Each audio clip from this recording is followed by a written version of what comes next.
तो चलिए बच्चों शुरू करते हैं अपनी क्लास। लेके प्रभु का नाम बोलो, जय श्री राम। तो आज अपन स्टार्ट करने जा रहे हैं फिजिकल केमिस्ट्री का चैप्टर। और फिजिकल केमिस्ट्री की सबसे पहले जब चैप्टर पढ़ेंगे उसका नाम है एटॉमिक स्ट्रक्चर। तो चलिए अपन शुरू करते हैं एटॉमिक स्ट्रक्चर, और ये है आपकी पहली स्लाइड।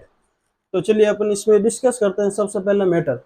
What is matter? जो 10th पास करके आए हैं बच्चे उनको पता होना चाहिए मैटर की डेफिनेशन क्या होती है।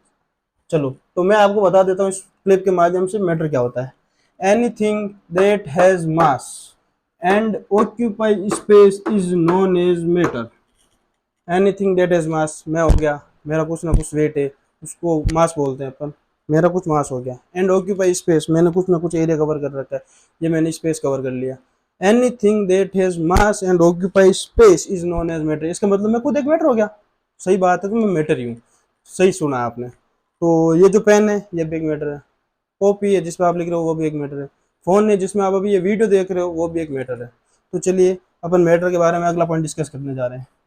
Matter is made up of tiny particles. Tiny का मतलब हो गया छोटे छोटे पार्टिकल्स, कॉल्ड एज एटम्स। ठीक है। These particles are invisible to naked eyes. यहाँ पे फोकस करने की जो चीज है वो है invisible to naked eyes. Naked का मतलब क्या होता है? खुली आंखों से। खुली आंखों से। नेकेड का मतलब हो गया खुली आंखों से अपन को ये एटम्स दिखाई नहीं देते। ठीक है। तो चलिए जो ये सेकंड पॉइंट अपन ने लिखा है इसको अपन साइंस की भाषा में अपन ऐसे भी लिख सकते हैं, जो नीचे लिखवा रखा point. Smallest part of matter, मतलब मैटर का सबसे छोटा part that can take part in any chemical reaction is known as atom। मतलब मैटर का सबसे छोटा पार्ट जो किसी भी केमिकल रिएक्शन में पार्टिसिपेट करता है उसको अपन एटम बोलते हैं। अब जैसे मैंने एटम के आपको मतलब मैटर के एग्जांपल बता ही दिए थे, पेन हो गया, कॉपी हो गई, पेन हो, ये फोन हो गया था, एक्सेट्रा एक्सेट्रा। तो चलिए जैसे अपन पहली लाइन में अपन ने यहाँ पे देखा था, ये कुछ अलग ही दिखने को दिख रहा है। जो 10th क्लास पास करके आए बच्चे उनको ये पता नहीं होता कि जो कुछ कॉमन वर्ड्स होते हैं उनको अपन शॉर्ट फॉर्म में कैसे लिखते हैं। जैसे ये हो गया, इसको लिखते हैं अपन नॉन एज। तो मैंने कुछ छोटे छोटे पॉइंट्स हैं जो आपको यहाँ पे लिखवा दिए ताकि आप अगली क्लास में आपको इस पर कोई दिक्कत नहीं आए, दिक्कत परेशानी कुछ भी नहीं आए। तो नॉन एज को अपन लिखते हैं ऐसे। ठीक है। और दैट इज को अपन लिखते हैं, दैट इज को आई डॉट ई, इसको लिखते हैं दैट इज। और देयरफॉर होता है ना, उसमें एक पॉइंट तो होता है ऊपर और दो पॉइंट होते हैं नीचे, उसको तो बोलते हैं देयरफॉर। जब सिंस होता है ना, सिंस अपन लिखते हैं ना, उसमें क्या होता है, सिंस में दो पॉइंट तो ऊपर होते हैं जैसे ये यूं करके दो पॉइंट, और एक पॉइंट नीचे होते हैं। ठीक है। इसको बोलते हैं सिंस और इसको बोलते हैं देयरफॉर। देयरफॉर में एक बिंदी ऊपर होती है और दो बिंदियां नीचे होती है, ये ध्यान रखिए आप ज्यादा तो। ठीक है। ये अपने यहाँ पे ज्यादा काम नहीं आएगा, लेकिन जो 10th क्लास पढ़ गया है बच्चा उसको तो ये पता होना ही चाहिए, क्योंकि ये मैथ में हर हर एक दूसरे लाइन में ये काम आता है। Therefore we would like to prove this, we would like to prove this, जो भी एक्स वाई जेड आपने ये पढ़ा तो ठीक है, नहीं पढ़ा तो आप यहाँ पे ध्यान दे दीजिए। ठीक है। फिर उसके बाद में बी, बीच में आप लाइन खींच के, बी बीच में लाइन खींच के यू नीचे डब्ल्यू लिखा हुआ इसको बोलते हैं बिटवीन। ठीक है। अब कुछ कुछ बच्चे होते हैं बिकॉज, बिकॉज अपन बोलते हैं बिकॉज दिस दिस दैट, उसको बिकॉज को ऐसे लिखते हैं, कुछ तो बी सी एस बिकॉज, कुछ लिखे B C B oblique as because. तो आप ज्यादा प्रीफर इसको करना चाहिए जो छोटा होता है। ठीक है। ओके, समझने में आसान है आपके लिए। तो चलिए ये आपको शॉर्ट फॉर्म में बता दिए कुछ, ये आपको लिखते वक्त बहुत ज़्यादा हेल्प करेंगे। जैसे मैं जल्दी जल्दी में स्पीड में से बोलता हूँ, we would like to express you that that that is ये वो फलाना ढिमकाना, तब आप ये छोटे छोटे सिंबल्स के यूज करके आप अपने स्पीड को इम्प्रूव कर सकते हैं। चलो ठीक है, अगला डिस्कस करते हैं अपन पॉइंट। सबसे पहले जो 11th क्लास की एनसीईआरटी है, एनसीईआरटी के अंदर सबसे पहले तो इंट्रोडक्शन दे रखा है। इंट्रोडक्शन के बाद एटॉमिक स्ट्रक्चर जहाँ से चालू होता है वो यही टॉपिक है। इस टॉपिक का नाम है डाल्टन्स एटॉमिक थ्योरी। तो चलिए अपन डिस्कस करते हैं डाल्टन्स एटॉमिक थ्योरी होती क्या है और क्या नहीं होती। चलो ठीक है। Matter is made up of extremely indivisible particles called atom. ये जो ऊपर लाइन लिख रही है ना भाई साहब, ये सेकंड वाली, matter tiny particles known as atom, same to copy line यही है जो आप 10th क्लास में पढ़ गया ना, वही अभी यहाँ पे कुछ भी नया नहीं आया, ठीक है। तो चलिए अगला पॉइंट अपन डिस्कस करते हैं। Atom of given elements are identical in all respects. इसका मतलब समझते हैं। ये पेन है, पेन के अंदर जितने भी एटम्स हैं, ये मतलब एक ही पार्टिकल है, इसके अंदर जितने भी एटम्स है वो सारे एक दूसरे के आइडेंटिकल होंगे, ठीक है। इतनी बात समझ में आ गई। चलो अगला पॉइंट डिस्कस करते हैं। Atoms of different element are different in all respect. जैसे ये पेन हो गया, ये बोर्ड हो गया, इसके पार्टिकल्स के जो एटम्स है वो डिफरेंट होंगे, इसके पार्टिकल्स के जो एटम्स है वो डिफरेंट होंगे। ये आप समझ रहे हो, इतने अब अच्छे नहीं रहे, आप +1 की तैयारी कर रहे हो, आप नीट का पेपर फाइट करने जा रहे हो जो इंडिया का one of the toughest exam माना जाता है, तो आप इतना तो समझ ही सकते हो, क्योंकि ये आपको दिखने में भी इसका इंफ्रास्ट्रक्चर अलग दिख रहा है, और ये जो पेन है, पेन का इंफ्रास्ट्रक्चर सब अलग दिख रहा है, तो आपको इसको लोड लेने की जरूरत नहीं, इतना आपको समझ में आता है। तो चलो अगला अपन पॉइंट डिस्कस करते हैं। अगले पॉइंट में लिख रखा है atom can neither be created nor be destroyed. अब इसको समझते हैं। 10th क्लास तक अपन एक चीज तो पढ़ते ही आए हैं। सबसे पहले अपन क्या पढ़ते हैं? Energy can neither be created nor be destroyed. बच्चे को कुछ समझ में आया चाहे नहीं हो, लेकिन सब बच्चे को ये चीज तो रटी हुई पक्का है, energy can neither be created nor be destroyed. उसी तरह ये भी है, atoms can neither be created nor be destroyed. इसका मतलब ये होता है, कोई एटम होता है ना, उसको ना तो अपन बढ़ा सकते हैं और ना ही उसको तोड़ सकते हैं। कहने का मतलब जितने हैं उतने ही रहेंगे, और आगे भी उतने ही रहेंगे। पीछे जो अपनी दादा परदादे जनरेशन थी ना, उसमें भी इतने एटम्स थे, ठीक है। तो आगे अपन इसके बारे में ज्यादा डिस्कस नहीं करेंगे। तो चलिए अगला पॉइंट डिस्कस करते हैं इसमें। Dalton's atomic theory follow law of chemical compositions. जो डाल्टन्स की एटॉमिक थ्योरी है ना, वो लॉ ऑफ केमिकल कंपोजिशन को फॉलो करती है। उसमें कौन कौन से लॉ आते हैं वो अपन डिस्कस करते हैं। सबसे पहले आ गया लॉ ऑफ मास कंजर्वेशन। दूसरा आ गया law of constant proportion, constant मतलब फिक्स, ठीक है। एंड तीसरा आ गया लॉ ऑफ मल्टीपल प्रोपोर्शन। ये आप अभी लोड मत लो, आगे चैप्टर्स में ये आएगा तो मैं पूरा डिस्कस कर दूंगा, लाइन टू लाइन आपको बताया जाएगा क्या है क्या नहीं है, ठीक है। तो अभी यहाँ पे इतना पढ़ के आगे चलते हैं। तो अगला पॉइंट जो अपन डिस्कस करने जा रहे हैं इस डाल्टन्स एटॉमिक थ्योरी में, वो है atom is made up of 3 fundamental properties. अब ये बात जो है ना, ये आपको समझनी चाहिए। इसमें लिख रखा है जो एटम होता है ना, वो खुद 3 फंडामेंटल प्रॉपर्टी से बना हुआ होता है। वो कौन कौन सी है? प्रोटॉन, इलेक्ट्रॉन और न्यूट्रॉन। पहली कौन सा होगी? प्रोटॉन, दूसरी होगी इलेक्ट्रॉन और तीसरी होगी न्यूट्रॉन, ठीक है। तो अब आप कैसे समझोगे? जैसे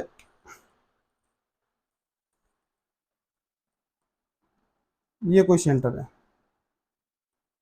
ठीक है, ये पूरा एक एटम है, ठीक है। एटम के अंदर ये उसका एंटर का सेंटर पार्ट हो गया। इसके अंदर अपन जैसे ये प्लस से अपन प्रोटॉन दिखा देते हैं और माइनस से अपन इलेक्ट्रॉन दिखाएंगे, ठीक है। माइनस से अपन इलेक्ट्रॉन दिखा देंगे, ठीक है। और जो बीच का सेंटर होता है ना, उसके अंदर एक तो प्रोटॉन्स होते हैं और एक न्यूट्रॉन्स होते हैं। न्यूट्रॉन्स को अपन किसी भी सिंबल से दिखाई नहीं करते। जो इलेक्ट्रॉन होते हैं उसका सिंबल होता है नेगेटिव, और जो प्रोटॉन होता है उसको जनरली अपन प्लस के चार्ज से अपन डिनोट करते हैं, ठीक है। तो एटम होता है, एटम का जो most of the central part होता है वो कौन ऑक्यूपाई करता है? एक तो प्रोटॉन हो गया और एक न्यूट्रॉन हो गया। जो उसके बाहर का स्पेस होता है ना, जैसे ये एक एटम हो गया, इसके जो आउटर मोस्ट एरिया है ये कौन कवर करता है? इलेक्ट्रॉन्स। अब जैसे अपन ने सबसे पहले डेफिनेशन पढ़ी थी matter, matter that has mass and occupy space. ये तो मैटर की डेफिनेशन होगी। लेकिन जब अपन एटम के बारे में बात करते हैं, लेकिन जैसे अपन बात की थी matter is made up of tiny particles called atoms. अब आप बोलोगे सर सबसे छोटा पार्टिकल एटम है, तो एटम के अंदर ये छोटे छोटे पार्टिकल कहाँ से आ गए? इसका मतलब सबसे छोटा पार्टिकल हो गया आपके हिसाब से देखें तो इलेक्ट्रॉन हो गया। लेकिन बच्चों इसको आप ऐसे मत समझो, आप ये समझो कि जैसे एटम है, एटम खुद है ना, इसके अंदर पड़े प्रोटॉन, इलेक्ट्रॉन और न्यूट्रॉन।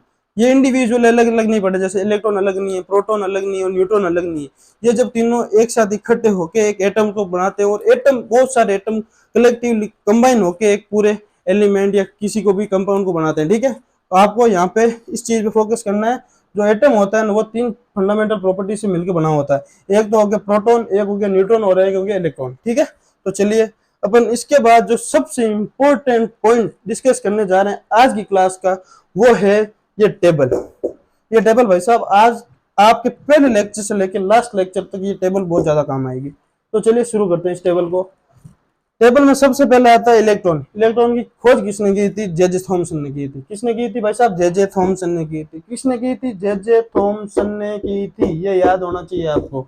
ये आपको 4 नंबर दिला सकता है, कभी भी दिला सकता है, कोई से भी पेपर में दिला सकता है, ठीक है।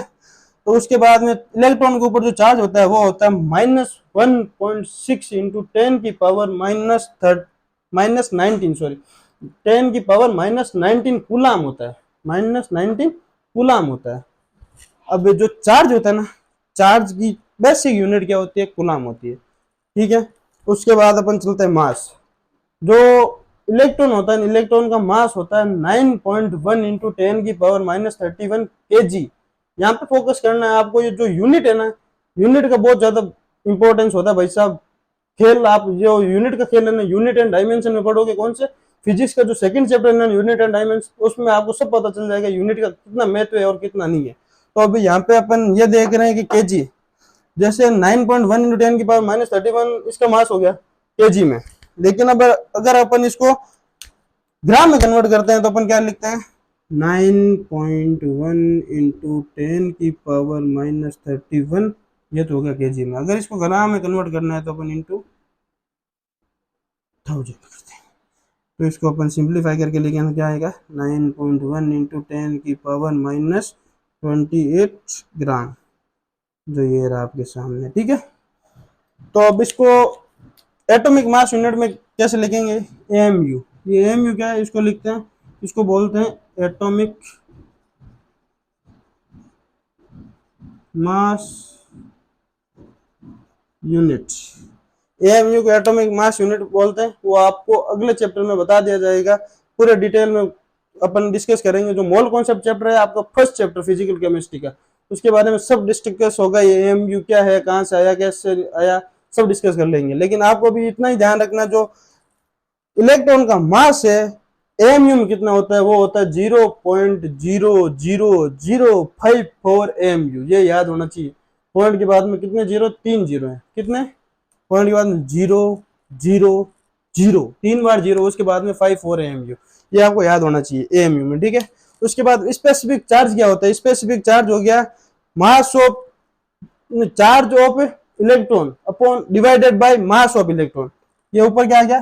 चार्ज, नीचे क्या आ गया? Mass of electron. Charge of electron divide by mass of electron is known as specific charge. अब स्पेसिफिक चार्ज का ये पर्टिकुलर डेफिनेशन ये नहीं है। पर्टिकुलर डेफिनेशन स्पेसिफिक चार्ज की ये है कि चार्ज डिवाइडेड बाय मास, बस इतना ही ध्यान रखना है। कहीं पे भी आपको बोल देना स्पेसिफिक चार्ज करके बताओ, तो आपको क्या करना है? चार्ज दिया हुआ होता है उसका डिवाइड बाय मास कर देना, आपको स्पेसिफिक चार्ज मिल जाएगा। तो अपन इसको अगर सिंप्लीफाई वे में अगर इसको सिंप्लीफाई करेंगे तो अपन को आंसर मिलेगा 1.75 इंटू 10 की पावर 11 कुलाम पर केजी। कुलाम कहाँ से आया? जो चार्ज की बेसिक यूनिट होती है वो कुलाम होती है, और जो मास की बेसिक यूनिट होती है वो केजी होती है। वो एज इट इज अपन ने वापस यहाँ पे लिख दी, ठीक है। तो अपन अगला डिस्कस करना जा रहे हैं यहाँ पे प्रोटॉन। प्रोटॉन डिस्कवर किसने किया था? गोल्डस्टीन ने। ये याद होना चाहिए भाई, साइंटिस्ट के नाम आपको याद होने चाहिए, क्योंकि ये कभी भी आपको 4 नंबर दिला सकते हैं। इसका कोई भरोसा नहीं है कहाँ से कौन क्वेश्चन उठा के कैसा डाल दे। लेकिन आपको इस लेवल की तैयारी करनी है कि आपको कहीं से भी कुछ भी क्वेश्चन पूछ ले, आपको आंसर आना चाहिए। बस सही मायने में तैयारी वही है, बाकी तैयारी सब फेल है, ठीक है। तो इसका मतलब गोल्डस्टीन ने क्या दिया था? प्रोटॉन। अब प्रोटॉन का जो चार्ज होता है ना भाई साहब, अपन इलेक्ट्रॉन का पढ़ा था -1.6 इंटू 10 की पावर -19 कूलाम। तो प्रोटॉन के केस में क्या हो जाएगा? माइनस की जगह प्लस करना, और कुछ नहीं, माइनस की जगह प्लस करना है। 1.6 इंटू 10 की पावर -19 कूलाम। अब ये -19 का क्या मसला है, ये आप समझो एक बार। यहाँ पे समझा देता हूँ आपको। -19 का मतलब जैसे 10 की पावर -19 दे रखा है आपको, इसका मतलब ये नहीं है कि ये -19 इसकी पावर है। -19 मतलब ये होता है 1/1, इसके बाद में 19 जीरो लगा दो। 1 3 4 5 6 7 8 9 10 11 12 13 14 15 16 17 18 19। ये आपको देखने में बहुत बड़ी वैल्यू दिख रही है साहब, इसीलिए इसको कन्वर्ट करके 10 की पावर -19 लिखा है। इसका मतलब क्या हो गया? ये इसका जो चार्ज होता है ना, वो बहुत बहुत ज्यादा कम होता है, ठीक है। उसके बाद अपन मास की बात करते हैं। इसका मास 1.672 1.672 इंटू 10 की पावर -27 kg। ये पॉइंट टू बी नोटेड। ये जो यूनिट है ना, इस पे ध्यान देना आपको, -27 kg है।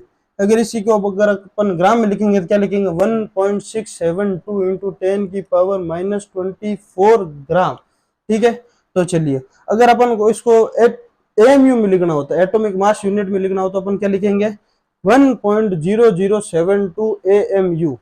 इसी को अपन अप्रोक्सीमेटली अपन इक्वल टू क्या लिख सकते हैं, अप्रोक्सीमेटली इक्वल टू 1 AMU। ठीक है, चलो तो अब इसका जो स्पेसिफिक चार्ज होगा, स्पेसिफिक चार्ज क्या होता है, चार्ज डिवाइडेड बाय मास।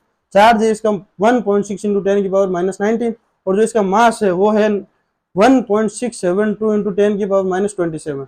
जब इसको अपन सिंप्लीफाई करेंगे तो अपन के पास निकल के जो आएगा वो आएगा 9.5 इंटू 10 की पावर 7 कूलम पर केजी। ये आपको याद होना चाहिए। ठीक है, फिर अपन बात करते हैं न्यूट्रॉन की। न्यूट्रॉन दिया किसने था, उसका साइंटिस्ट का नाम था चैडविक। साइंटिस्ट का नाम क्या था भाई साहब, चैडविक। चैडविक। न्यूट्रॉन पे कोई चार्ज नहीं होता, न्यूट्रॉन न्यूट्रल है, नाम से पता चल रहा है न्यूट्रॉन। न्यूट्रॉन मतलब न्यूट्रल, न्यूट्रल। ठीक है, चलो न्यूट्रॉन आ गया। न्यूट्रॉन पे जो मास होता है ना भाई साहब, न्यूट्रॉन, न्यूट्रॉन का मास होता है ना, वो होता है 1.67। प्रोटॉन में तो था 2, इसमें हो जाता है 4। क्या होता है, 1.674 इंटू 10 की पावर -27 kg। अगर इसको ग्राम में कन्वर्ट करना है तो वही 3 कम कर लो, अपना बजाएगा 1.674 इंटू 10 की पावर -24 ग्राम। ठीक है, अगर इसको एएमयू में लिखना है तो भाई साहब यहाँ पे आपको ध्यान देना है, एएमयू में जो प्रोटॉन का मास आता है वो आता है 1.0072 एएमयू। लेकिन जो अगर इसी को अगर न्यूट्रॉन का एएमयू में अगर मास देखेंगे वो आएगा 1.0086। अगर आप इसको पूरा लिखना चाहते हो, इसका पूरा मास लिखना चाहते हो तो ये आएगा 1.008685, ऐसा कुछ है, ये पूरी वैल्यू है एग्जैक्ट। ठीक है, एएमयू में। अगर अपन इसका स्पेसिफिक चार्ज निकालेंगे, स्पेसिफिक चार्ज अपन कैसे निकालते हैं, चार्ज डिवाइडेड बाय मास। इसका चार्ज तो कुछ है ही नहीं, इसका मतलब मास, चार्ज डिवाइड बाय मास करेंगे, 0 डिवाइड बाय अपन समथिंग कुछ भी करते हैं तो वो 0 आता है उसका आंसर। ठीक है, तो इसके बाद में अपन बात करते हैं अल्फा पार्टिकल्स की। अल्फा पार्टिकल क्या होता है, अल्फा पार्टिकल होता है हाइड्रोजन के बाद में जो अपन पीरियोडिक टेबल पढ़ते हैं ना, 10 तक तो कुछ तो पढ़ा होगा आपने। हाइड्रोजन के बाद में जो हीलियम आता है ना, हीलियम का जो न्यूक्लियस होता है ना, न्यूक्लियस बोले तो जैसे ये न्यूक्लियस है अंदर का, ये न्यूक्लियस, जो हाइड्रोजन हीलियम का न्यूक्लियस होता है ना, वो अल्फा पार्टिकल्स होता है। हीलियम का जो न्यूक्लियस होता है उसी को क्या बोलते हैं, अल्फा पार्टिकल। ठीक है, अल्फा पार्टिकल होता है। अल्फा पार्टिकल को अपन लिखने में कैसे लिख सकते हैं, हीलियम का अपन को पता है सिंबल क्या होता है, हीलियम का सिंबल होता है, हीलियम का सिंबल हो गया He। इस पे जो इसका मास होता है वो होता है +4। इसका एटॉमिक नंबर क्या होता है, 2 तो एटॉमिक नंबर आ गया नीचे, और जो इसका मास हो गया वो ऊपर आ गया। ठीक है, अपन इसको ऐसे डिनोट करते हैं हीलियम को। ठीक है, ये हो गया अल्फा पार्टिकल। ठीक है, अल्फा पार्टिकल हो गया। अल्फा पार्टिकल पे जो चार्ज होता है ना, आपको ही पता है, हाइड्रोजन पे चार्ज, जैसे हाइड्रोजन को छोड़ो, आपने अपने सबसे पहले क्या पढ़ा था, प्रोटॉन। प्रोटॉन पे आपने चार्ज क्या पढ़ा था, 1.6 इंटू 10 की पावर -19 कूलम। तो अब आपको कुछ भी नहीं करना, आपको समझ में कुछ भी नहीं आ रहा है ना, तो आपको क्या करना है, जो प्रोटॉन का मास है ना, सॉरी प्रोटॉन का जो चार्ज है ना, प्रोटॉन के चार्ज इंटू 2 कर देना, तो आ जाएगा अल्फा पार्टिकल का चार्ज। और आपको अगर हीलियम का मास निकालना है तो जो प्रोटॉन का मास है इंटू 4 कर देना, वो आपका आंसर आ जाएगा, कुछ भी नहीं करना। जैसे ये रहा 2 इंटू 1.6 इंटू 10 की पावर -19 कूलम, ये जो आएगा वो आएगा अल्फा पार्टिकल का चार्ज। अगर अल्फा पार्टिकल का मास निकालना है, अल्फा पार्टिकल का मास निकालना, तो प्रोटॉन का जो मास है ना उसको इंटू 4 टाइम्स कर देना है। प्रोटॉन का मास था अपने पास 1.6 इंटू 10 की 1.672 इंटू 10 की पावर -27 kg, इंटू 4 कर दिया, तो ये किसका मास आ गया, हीलियम का मास आ गया अपने पास। तो अपन अगर इसका स्पेसिफिक चार्ज निकालना है, स्पेसिफिक चार्ज क्या होता है, स्पेसिफिक चार्ज क्या होता है, स्पेसिफिक चार्ज होता है charge divided by mass.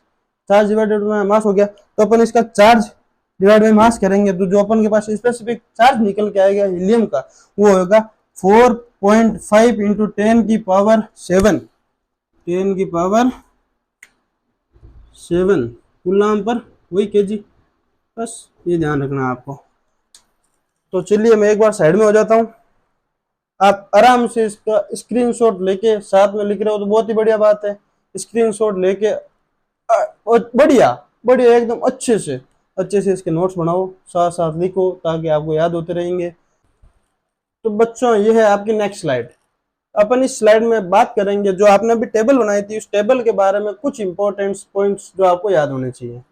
Table में सबसे पहले अपन बात करते हैं पॉइंट्स टू रिमेंबर। ये जो पॉइंट्स मैंने 6 पॉइंट्स लिखवा रखे हैं ये आप सबको याद होने चाहिए।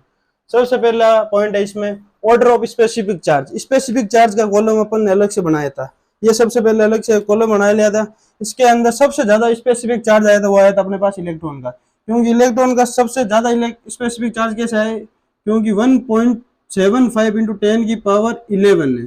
10 की पावर सबसे ज्यादा इलेक्ट्रॉन की स्पेसिफिक चार्ज में, इसलिए सबसे ज्यादा स्पेसिफिक चार्ज हो गया इलेक्ट्रॉन का। तो अपन इसका ऑर्डर लिखेंगे तो सबसे पहले आ जाएगा इलेक्ट्रॉन।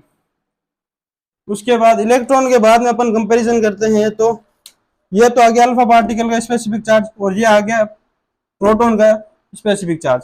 दोनों में अगर अपन देखें गौर से देखें तो 10 की पावर 7 इसमें भी है, प्रोटॉन के मास में भी, प्रोटॉन के स्पेसिफिक चार्ज में भी, और 10 की पावर 7 अल्फा पार्टिकल का जो स्पेसिफिक चार्ज है उसमें भी 10 की पावर 7 आ रहा है। तो अपन आगे का जो वैल्यू है उसको देख के कंपेयर करेंगे। तो प्रोटॉन में जो आगे की वैल्यू है वो 9.5 है और वैसे जो अल्फा पार्टिकल में आगे की वैल्यू वो 4.5 है। तो इन दोनों में से 9.5 बड़ा होता है 4.5 से, तो इन दोनों में जीत जाएगा कौन, प्रोटॉन। तो इलेक्ट्रॉन के बाद में स्पेसिफिक चार्ज सबसे ज्यादा होता है प्रोटॉन का। प्रोटॉन के बाद में किसका आएगा, ऑब्वियसली अपन को पता है कि इसके बाद में अल्फा पार्टिकल का आएगा, क्योंकि जो न्यूट्रॉन का स्पेसिफिक चार्ज होता है वो तो अपन को पता है 0 है। तो इसके बाद में इलेक्ट्रॉन आ गया सबसे पहले, तो सबसे पहले इलेक्ट्रॉन, उसके बाद में प्रोटॉन, प्रोटॉन के बाद में स्पेसिफिक चार्ज ज्यादा होता है वो होता है अल्फा पार्टिकल्स का, अल्फा पार्टिकल्स। और सबसे लास्ट में स्पेसिफिक चार्ज के केस में आता है न्यूट्रॉन्स। ये ऑर्डर भाई साहब आपको याद होना चाहिए। इसके बाद में अपन सेकंड पॉइंट की अपन बात करें तो सेकंड पॉइंट अपने पास आ गया electron is the lightest fundamental particle. अब ये बात अपन को समझने के लिए वापस आना पड़ेगा अपन को, जो इलेक्ट्रॉन है इलेक्ट्रॉन के मास पे आते हैं। इलेक्ट्रॉन का मास अपन ने पढ़ा था, इलेक्ट्रॉन का मास पढ़ा था अपन ने, ये रहा इलेक्ट्रॉन का मास, ये अपन ने पढ़ा था 9.1 इंटू 10 की पावर-31 kg। वैसे अपन को एक चीज पता होती है, जो 10 की पावर होती है वो जितनी ज्यादा बड़ी होगी वो संख्या उतनी ज्यादा बड़ी होगी, मतलब वो वैल्यू उतनी ज्यादा होगी, ठीक है, ये अपन को पता है। जब 10 की पावर में अगर आगे माइनस लग जाता है ना बच्चों, तब जितनी 10 की पावर ज्यादा होगी उतनी वो वैल्यू कम होती जाएगी, ये आपको याद रखना है। जब 10 के पावर में अगर माइनस आगे लग जाता है ना, तो जितनी वैल्यू 10 के पावर में बढ़ती जाएगी वो वैल्यू उतनी घटती जाएगी। वो वैसे आपको मैंने अभी थोड़ी देर पहले एग्जांपल देके समझाया था, 1/1.0000। जितने ज्यादा पावर होगी वो जीरो नीचे बढ़ते जाएंगे, जो जितने ज्यादा नीचे बढ़ेंगे तो वो पॉइंट में उतना पीछे चलाता जाएगा। इसी वजह से सबसे लाइटेस्ट पार्टिकल कौन सा आ गया अपने पास, इलेक्ट्रॉन। इलेक्ट्रॉन क्यों है सबसे ज्यादा, जो पावर है 10 की माइनस में नेगेटिव में वो किसकी है सबसे ज्यादा, इलेक्ट्रॉन की, इसलिए सबसे लाइटेस्ट पार्टिकल कौन हो गया, इलेक्ट्रॉन हो गया अपने पास। तो अपन अगला पॉइंट डिस्कस करते हैं। अगला पॉइंट है मास ऑफ प्रोटॉन। अगर प्रोटॉन और इलेक्ट्रॉन का मास कंपेयर करें ना, तो भाई साहब आपने अभी जस्ट इससे ऊपर वाले पॉइंट पर अपन ने बात की थी, जो इलेक्ट्रॉन होता है वो हल्का होता है, लाइटेस्ट पार्टिकल है। तो लाइटेस्ट पार्टिकल है ऑब्वियसली इसका मतलब प्रोटॉन है जो उससे भारी होगा, तो भारी है लेकिन कितना भारी है वो अपन को पता होना चाहिए। जो प्रोटॉन है ना वो इलेक्ट्रॉन से 1837 टाइम्स बड़ा होता है। कितना, 1837, ये डाटा आपको याद होना चाहिए, 1837 times greater than mass of electron, ठीक है। अगर इसी को अपन मास ऑफ इलेक्ट्रॉन के वे में अगर देखना चाहते हैं तो मास ऑफ इलेक्ट्रॉन होता है ना वो 1837 टाइम छोटा होता है किससे, मास ऑफ प्रोटॉन से। चलो ठीक है, ये पॉइंट भी आपको समझ में आ गया। अब चौथा पॉइंट अपन डिस्कस करते हैं। फोर्थ पॉइंट ये स्पेसिफिक चार्ज ऑफ इलेक्ट्रॉन, जो अपन ये बात की थी ना सबसे पहले, स्पेसिफिक चार्ज ऑफ इलेक्ट्रॉन, ये तो डिस्कवर किया था भाई साहब जे जे थॉमसन साहब ने, जो आपने यहाँ पे भी डिस्कस किया था, जे जे थॉमसन, इनका नाम यहाँ पे भी आया था। इन दोनों ने क्या किया था, बस ओनली स्पेसिफिक चार्ज इसका डिस्कवर किया था, ठीक है। जो इसका चार्ज है ना, प्रॉपर चार्ज, ये जो यहाँ पे अपन बात करते हैं, स्पेसिफिक चार्ज अलग होता है। स्पेसिफिक चार्ज तो होता है चार्ज डिवाइडेड बाय मास, लेकिन जो चार्ज होता है ना भाई साहब, इलेक्ट्रॉन का चार्ज, आपको याद रखना किसने डिस्कवर किया था, जे जे थॉमसन ने नहीं किया था, वो तो उसने स्पेसिफिक चार्ज डिस्कवर किया था। यहाँ पे आपको सबसे ज्यादा इंपॉर्टेंट फोकस करना है वो यही है कि चार्ज तो डिस्कवर किया था किसने, आर ए मिलिकन ने, और जो स्पेसिफिक चार्ज डिस्कवर किया था वो किसने किया था, जे जे थॉमसन ने। या आर ए मिलिकन क्या है, R A Millikan in is oil drop experiment. Oil drop experiment कुछ नहीं है, एक ऐसा छोटा सा बीकर ले लिया, बीकर बोल दो या ग्लास बोल दो, कुछ भी बोल दो एक्सपेरिमेंट, उसके अंदर क्या कर दिया, नीचे एक पन्नी लगा दी, ऊपर एक पन्नी लगा दी, उसके ऊपर वाली पन्नी में एक छोटा सा छेद कर दिया, फिर ऊपर से ऑयल का ड्रॉप आएगा, उसको ऑब्जर्व करेंगे। वो आगे अपने जैसे जैसे चैप्टर पढ़ते जाएंगे, एक चैप्टर में उसके बारे में पूरा डिटेल दे रखा है, उसमें समरी के साथ साथ मैं पूरा पढ़ा दूंगा आपको, टेंशन मत लो। लेकिन तो अपन को यहाँ पे जो ध्यान देना है वो यही है कि इलेक्ट्रॉन पर चार्ज तो डिस्कवर किया था आर ए मिलिकन ने, और जो इलेक्ट्रॉन के ऊपर स्पेसिफिक चार्ज है, ये ज्यादा इंपॉर्टेंट, ये स्पेसिफिक चार्ज तो जे जे थॉमसन ने किया था, लेकिन चार्ज है वो किसने किया था, आर ए मिलिकन साहब ने। ये इंपॉर्टेंट है, बस इस चारों पॉइंट, पांचों पॉइंट जो भी अभी पढ़ा है ना, इनमें से ये दोनों पॉइंट इंपॉर्टेंट है, क्या किसने किया था, क्या किसने नहीं किया था। अब इसके अगला पॉइंट अपन डिस्कस करते हैं, वो है अकॉर्डिंग टू रिलेटिविटी थ्योरी। ये रिलेटिविटी थ्योरी क्या है साहब, ये जो भी सामने फॉर्मूला लिख रखा है ना, आपको बस ये याद होना चाहिए, आपको गहराई में जाने की जरूरत नहीं है, आपको ये काम नहीं आएगा, ठीक है। तो अपन पढ़ते हैं M, mass, mass of moving electron. कोई इलेक्ट्रॉन घूम रहा है, जैसे एटम है, बीच में सेंटर में एटम आ गया, इसके चारों तरफ इलेक्ट्रॉन घूम रहा है स्पीड से घूम रहा है, तो इसका जो मास होगा ना, वो तो अपन डिनोट करेंगे एम से। लेकिन जो एम नॉट है ना, इसमें इसका फॉर्मूला सबसे पहले अपन फॉर्मूला डिस्कस करते हैं। M is equal to M not divide by under the root 1 minus V square divide by C square. तो इसमें अब ये एम नॉट होता है ना, एम नॉट क्या होता है, जो एम तो हो गया, वो तो हो गया मास ऑफ मूविंग इलेक्ट्रॉन, जो एम नॉट होता है रेस्ट मास होता है। अब ये रेस्ट मास आ गया, इस पे अभी एक चीज अपन और डिस्कस करेंगे, चलो ठीक है। अब जो यहाँ पे वी लिखा था, वी क्या होता है, velocity of electron, velocity of electron. और जो सी होता है ना भाई साहब, ये सी होता है स्पीड ऑफ लाइट। लाइट की स्पीड अपन को पता है क्या होती है, लाइट की स्पीड होती है 3 × 10⁸ मीटर पर सेकेंड। क्या होती है साहब, 3 × 10⁸ मीटर पर सेकेंड स्पीड ऑफ लाइट होती है। अब ये यहाँ पे एक वर्ड आया था रेस्ट मास। ये रेस्ट मास क्या होता है, मैं रुका हुआ हूँ